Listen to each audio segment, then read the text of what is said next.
Yeah, so today we're reacting to this video made by Wolf Glick, as you can see on screen in his handsome face. It's called Making the Strongest Champion Even Stronger as the new games have released Pokemon Brilliant Diamond Shining Pearl. Without further ado, let's get into it. The first team that I have to share with you today, it is Roserade, Garchomp, Togekiss, Porygon Z, Milotic, and Lucario. So I'll go through kind of the breakdown of this team and why I made the choices that I did. So this team is for singles, so these sets are built with that in mind. Obviously, if you're playing singles or doubles, it changes a lot about how a team functions, but for now, this is single. So Roseraders are going to be our lead most of the time. It has Spikes, Toxic Spikes, Sleep Powder, and Leaf Storm. Spikes and Toxic Spikes are really useful in singles, and overall are just like they're really essential on most teams, or at least entry hazards are really useful. I'll let you know in advance, we don't have Stealth Rocks on this team, so getting Spikes or Toxic Spikes up are really good. Singles does. Okay, so the first thing I see about this is that it's kind of a twist on a classic Roserade. For me, it does seem a little more supportive and defensive than the Roserades I've seen in the past. The max HP does kind of throw me off a little bit. Because I think that's an investment that you would rather have. I do see that it's supportive, so it's like, okay, I don't want max special attack just for one move, which is Sleep Storm in this case, but at the same time, bringing Spikes and Toxic Spikes to a match is, personally, I feel like it's a bit much, just because Toxic Spikes and Sleep Powder obviously have like a little collision in which you're trying to sleep something, but you can't sleep something when something is toxic, and vice versa. Because things can only have one status ailment at a time, or one status condition at a time. So I do think it would be more worth for the set to bring Sludge Bomb instead of Toxic Spikes. And yes, there is still a little collision there in terms of the poison chance on Sludge Bomb, but it does allow Roserade to win Fairy type matchups, which I think is pretty invaluable. Like obviously I'm a Draft League player, so there's definitely going to be tons of Fairy types that are coming each match. But this is for BDSP OU on ladder, I assume. So probably less of a case since there are less Fairies, obviously. But still, I do think having damage and investing in special attack is going to be more valuable than bringing both of the spike setups. Does typically have a sleep clause, so you do have to watch out for that, and that you can only sleep powder one Pokemon at a time. But I think if you get a layer of spikes up and a layer of toxic spikes, if they don't have a way of removing it easily, or 2 layers of spikes, Roserade can really swing games in your favor. Sleep powder is just really difficult to deal with, and yeah, Leaf Storm is also like not a weak move either. I did this with the assumption that you were playing with item clause, though I know many singles formats don't actually play with item clause. So the other option here is to do something like this, where you drop Black Sludge for Focus Sash, and then you just run max speed and max special attack. This is also a totally viable option. I wanted to be conservative in assuming that people... Yeah, I don't think there's an item clause, but if there are, you could also... Focus Sash is definitely a good item choice as well, so especially for like lead Roserade, that you can start off the match with a Sleep Powder and so on and so forth. We're playing with item clause, but if you're not playing with item clause, then this is probably better. Next up is Cynthia's Ace, that's Garchomp. Nothing really fancy here, this is just standard Sword Dance Garchomp. I gave it Rough Skin because there's no guarantee that you're going to be playing in sand, whereas Rough Skin will come in handy like more often than Sand Veil will. Yeah, and that's the thing about draft leagues as well. Usually, in terms of draft league especially, setting up with the Veil abilities, like the abilities like Snow Cloak and Sand Veil, they will be banned. On ladder, I don't think they are banned, but still Rough Skin just gives you so much more value off of those physical hits. And also, the fact that he's running pretty much standard set, Yache Berry, Source Dance EQ, Dragon Claw, or Dual Stab Rock Slide, I like that a lot. I like this set a lot. As far as I'm aware, feel free to correct me with this in the comments if you can, but I do think that if you have an odd HP number, it does allow you to live more entries on Stealth Rocks, which means that I would probably put those 4 points that he currently has in HP, probably put those in special defense or regular defense, depending on what you feel like you see most, or what the matchup is, if you know that in Draft League. So in terms of the 4 moves, I like them. The rock, the Edgequake combo with Dual Stab is a classic that's been there for many years, and it does do a lot of damage. I am a little bit fumbled on why Rock Slide. I do believe that Garchomp gets Stone Edge, if I'm not mistaken, which does more damage, can crit, and yeah, you just sacrifice a little accuracy. So let me check this right now. BDSPOU, Stone Edge. Yeah, so I would definitely go with Stone Edge over Rock Slide here. Rock Slide is typically used in double battles in which you can hit both targets and gain flinch chance on both targets. But I think Stone Edge, though I do understand if you want to go for Rock Slide for more of the flinch chance, Stone Edge just has more raw power, and +2 Stone Edges will grant you some kills that +2 Rock Slide won't. So there's something to consider there, but at least it's personal preference as well. So. Now, this is just a standard setup of Garchomp. Basically, the idea here is that if you get Garchomp in at the right time, it's way faster than other Pokemon. With the right entry hazard support, well, this is definitely is win condition as well. Focus Ashes, and then you can try and just sweep with Garchomp. So, I mean, it's Garchomp. I probably don't have to tell you too much what it does, which is faster than a lot of the Pokemon in the format. I've opted to give it Rock Slide over Poison Jab because I think it's a better move. It's still super effective on Togekiss, and for a lot of other Fairy-type Pokemon, you'd rather Earthquake them anyway, and so I think it's a more versatile move in order to hit like certain other type combinations, and also gives you the flinch chance, which is more valuable than a Poison potentially from Poison Jab. So, yeah, there's lots of moves, a lot is up for debate, but I think Rock Slide is probably pretty good. Next up, we went with Togekiss here. Togekiss I think is really good. I opted to make it special. Okay, so let's look at this Togekiss. Yeah. Specially defensive, which I don't mind. It's all already naturally special defensive. So you can choose, okay, do I want to go physical or do I want to go special? If you make it specially defensive, it's going to be really efficient at going special, but then you open yourself up to hard physical hits. Like you just said, that Garchomp's rock coverage for Togekiss. As far as I can see here, I don't necessarily see why you have Protect. I do get that I do get the thing where it's like, okay, I set up a wish and I guarantee myself the heal, or if I protect the turn after, but it opens you up as well to the opponent setting up on you. And if you come with no haze on or Dragon Tail on Milotic, that can spell trouble. I haven't seen this Milotic yet, so I don't know, but as soon as we get to it, we'll probably cover that. Air Slash, Thunder Wave, Wish, all great moves. Wish is very supportive. Spreading Paralysis is really nice, on top of synergizing with itself with Air Slash flinch chances, in which it kind of combos. So you get the flinch chance, and then you get the Thunder Wave, and then they become slower, which gives you more room to play with, and a harder like line where Air Slash flinches, because it only finishes if you go faster, and making the opponent slower definitely helps with that. So yeah, Leftover is also great item choice, and the spread looks very good as well. Then again, you might want to consider 191 for an 8 investment somewhere, maybe 4 in speed to outspeed those non-invested speed Togekiss or something like that. I don't get why you have minus in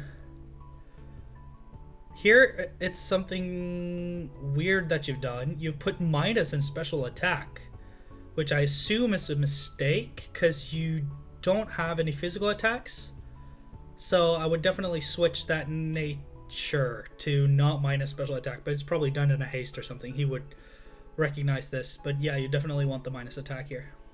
Actually, bulky to the EVs, of course, kind of depends on what you expect to play against. But I think that this Togekiss makes a lot of sense. Basically, Cynthia's team doesn't have a lot of speed control, and so I'm doing what I can to kind of mitigate that. We have a Choice Scarf on this team, we have Thunder Wave on Togekiss, we have max speed on Roserade, we have, fast Garchomp, but there is only so much speed control that we have, so I thought that a really bulky Serene Grace, Air Slash, Thunder Wave Togekiss is probably pretty annoying to deal with. There's other moves that you could use here as well, but I thought that this was pretty good. This allows you to pass Wish to the rest of the team, so let's say, your Garchomp takes half damage from something, you could easily Wish it back up and then heal from there, so that's super useful. And then you also have, of course, just like, standard Thunder Wave, Serene Grace, Air Slash, Togekiss, which is just a nightmare to play against. And Leftover synergize as well with Protect as well, so if you need to buy time to heal up for an extra turn, Protect will help.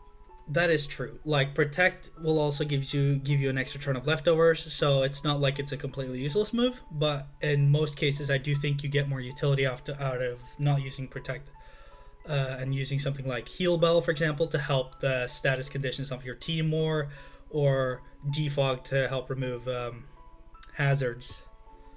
I do think those have more uses, and but Protect it's not a bad fourth move. Help you with that, as well as comboing with Wish. So I think this Togekiss is good, like one of the centerpieces of this team, and if you can get Thunder Waves off on the Pokemon that outspeed Garchomp, you're going to be in a really good position a lot of the time. I gave Porygon a Choice Scarf here. The reason was that I really do care about speed control and speed stats and stuff, and I didn't want this team to just not have anything faster than Garchomp if something were to outspeed it, because then you could just immediately lose. So yeah, I did opt to run Choice Scarf Porygon Z here. Hyper Beam, Tri Attack, Ice Beam, and Thunderbolt, all super. Okay, so let's dissect this a little bit. He does have a very classic Choice Scarf Porygon with a little twist. He added Hyper Beam on there just for more power, and that's definitely tech you can go for if removing something from the field that is trouble to you. That's definitely going to sway the tides in your favor if you get the right Hyper Beam off. However, if you don't kill with Hyper Beam, which is like not that often, since it's stab, one of the strongest moves, adaptability boosted and modest and everything, right? So it's definitely an approach you can go for. But as you said, I do believe he talked about speed control with wanting Thunder Waves on Togekiss and stuff like that. And probably having a Scarfer on almost every team is really nice just for speed control as well. I would consider though the timid nature here, just because it helps you outspeed other Porygons that are also usually scarfed, because it's a mon that you can slap a scarf on a lot of the time.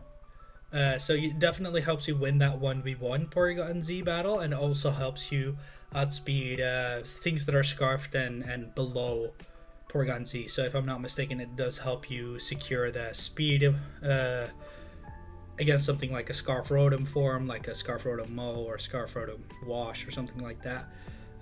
Because they're like 86, I believe, so which is very close up.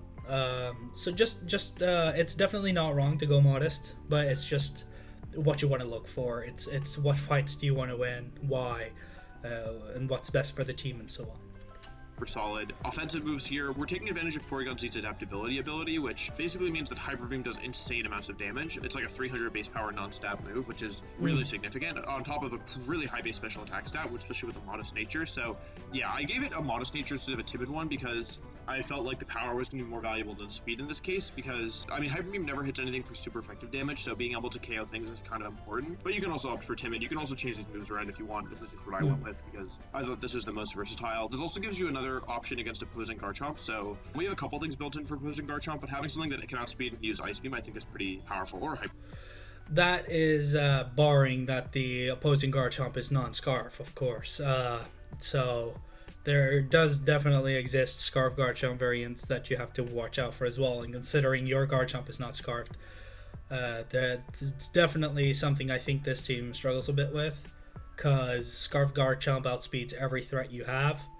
And if they're in the right range and at the wrong point in the game, Garchomp can easily kill 1, 2, 3, 4, 5 of the members that you have. It can't really easily break Milotic, but outside of that, Scarf Garchomp late game can really put the numbers in if it has Stone Edge for Togekiss, Earthquake for Lucario, Roserade, which hits on the physical side. In Roserade's case, it might live since it's full max HP in this case, which does help out in Focus Sash also as well. But just like as a concept, a late game Garchomp with Scarf is very scary for this team.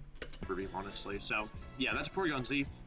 Milotic I had a little bit of trouble with. I basically decided to make it like a really tanky physical wall with Recover, Scald, Ice Beam, and Hypnosis. Hypnosis probably isn't a super popular pick, but I think it's actually pretty good because if you can get a Hypnosis or something, you can go into Garchomp and then try and set up a Sword Dance. Lucario, as a spoiler, also a Sword Dance. You can also go into Roserade and set some more entry hazards up, or you can go into Porygon Z and just go for a KO. So I think putting something to sleep is actually pretty valuable in this team when you consider that, like, Milotic doesn't have Icy Wind in this gen, unfortunately. I thought that it did, but it actually doesn't. So a lot of times I imagine Milotic could get stuck versus a Pokemon with Recovery, and they, like, just kind of in a stall where like they couldn't do anything to Milotic couldn't do anything back. Right, and this is a case where I do believe Milotic doesn't get toxic, so he wanted to experiment and go outside of his comfort zone and look into other options of the fourth move. Personally, I disagree with Hypnosis just because, first of all, it's competing with Scald for those burns. You're already going for Scald burns, and that just reduces Hypnosis's use even more. On top of that, Hypnosis has very low accuracy, so the fact that you're going to hit it in the first place and not waste a turn is going to be, could be huge as well, especially when you have the Flame Orb against your Recover and you're trying to stay alive against something. So I definitely recommend that either Haze or Dragon Tail would be an option for Milotic, just because Milotic is prone to get set up on without those options. So as you can see, Haze, Dragon Tail, either or. There's not that many fairies that can set up on you, but you could also use either or personally. They're just really good tools to make sure that Milotic can stay in against stuff and not get set up on, like stuff with Swords Dance that doesn't mind Scald, for example, something with bulk up, something like that. And definitely, or even setting up on you on the special side as well with Calm Minds that don't mind just Scald and Ice Beam damage. Having Haze is just really nice for a reset, so you can get a clean swap and show your opponent that, hey, you can't do this for free. Because if you hit Miss Hypnosis, that could be dangerous, and there's also setup mines that are immune to Hypnosis and so on and so forth. There's so many conditions to talk about, but I just think Hypnosis as a fourth move is a little lacking. Also, I don't entirely get why you have minus and special attack again when you have two special moves. You have Scald and Ice Beam, and I would just much rather have that minus in attack. Even if you're running Dragon Tail, I would still have minus in attack, just because you kind of want that speed a little bit, just outspeed the really slow stuff, but at the same time be slow enough to let the really fast stuff hurt you, and then you can recover on the same turn, see what they want to do, and use that for scouting purposes. But yeah, I would definitely change up the nature. I don't remember what the name is off the top of my head, but something like, if you could keep the plus in special defense if you want to kind of have a little bit of a mix there. But yeah, definitely minus attack, and I would change up Hypnosis probably. But if you give it Hypnosis, then as long as they're not doing like significant damage to you, you can Hypnosis them, put them to sleep eventually. It's not like anything can switch in on Hypnosis most of the time, and then switch into one of your sweepers and try and set up and win the game from there. I also intentionally left my Milotic slow, because ideally in this kind of strategy, you want to be moving after your opponent so that you can Hypnosis them after they attack, and that way their first sleep turn is a guaranteed sleep, and then you can switch out. Right, that's not a bad point, but then again, Hypnosis is slow accuracy, so it's very unreliable. But not least, we do have Focus Sash Lucario. This is another physical attacker. It combos with both Roserade and Milotic if you can put something to sleep. With Inner Focus, you can't be intimidated, so I opted to make it physical. It also has Extreme Speed, which is a nice form of priority because it's +2, instead of a lot of priority, which is only +1. Plus Combat is obviously a really good stab move, and then Meteor Mash is a good move as long as it doesn't miss, which it does miss sometimes. Okay, so there's a couple of things here. The first thing that is, I don't really mind the set that much. Again, you put 4 in HP when you already have odd numbered. The better to put in defense or special defense. I presume, if what I've heard about Stealth Rock factoring damage is correct, which I assume it is. But yeah, another physical sweeper. It just gives you more opportunity off of Roserade's sleep powder, or if something dies with a clean switch, can easily come in, and as far as I'm aware now, this gen Inner Focus does block Intimidate, which also helps Lucario look for those setup opportunities. You could forego something here for Substitute, maybe, depending on the matchups, but again, you want as much power and extreme coverage, the speed as good as possible when it's on ladder, so I don't see anything wrong with the set in particular. But the one thing I'm a little concerned about is Focus Sash. I would probably just run a damage reducing berry, something like a Shucket Berry, Akka Berry, something like that instead, or maybe even a Life Orb for damage. If you need it, you could make some calcs on that. But definitely the reason the Focus Sash I'm not too much of a fan here is because you don't really have anything to take away Stealth Rocks or Spikes or anything of the like yourself, which means that your opponent sets up rocks on you, and Lucario comes in, and boom, Sash is gone. So even though you have a strong set on you, Focus Sash is not going to work as intended, and it kind of screws with your game plan. And the same is to be said for Roserade, but Roserade is more of a lead, so it doesn't matter as much. If you lead it, then it's not a problem, because Stealth Rocks aren't in on the first turn. Your opponent has to actively set them up. So I would definitely maybe take a look at it and see if there's anything else than Focus Sash in this particular graph, and maybe just switch out Protect on Togekiss for Defog and just keep the Sash. But there's a little misdynamics here and there, but for the most part, again, Wolf is a world champion and he plays doubles. That's kind of like his forte, and I totally don't blame him at all for just small oversights. And even then, maybe I'm in the wrong, right? Like, he's a very experienced player. Even as a draft league player, he's been playing in some stuff, and he has some titles under his belt and stuff like that. So he's really an accomplished player, and I'm not trying to knock him in any way. I just wanted to add my own little opinion to this because because I saw this title and I just wanted to make some comments on it. And yeah, so if you guys like this video, then let me know. I would really like some feedback on this and what you guys would like to see in the future. If you have anything that you would like me to comment on that you've seen that I could review in the future as well, then let me know. Aside from that, this has been your boy Soulblaze, and as always, see you guys in the next episode, and thank you so much for watching. Peace.